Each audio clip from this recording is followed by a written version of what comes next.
the Sciatica Research and Treatment Center in Africa. Bibrim hano ebini baby a gise 21st clinic in kwa. Womu dia bibidro ene besa o yare no masa de machine aka ho. Eya yare sabia yare bia wutimi de ko ne mama de ba ko a wo magidi wo mu pa no.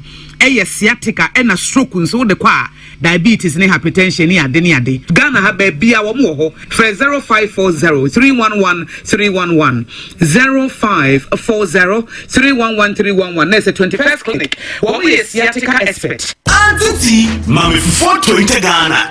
Me pe fufone nkwankwa. Sanya Ghana money ya 010. Me wanu tell yourself the so bia na no.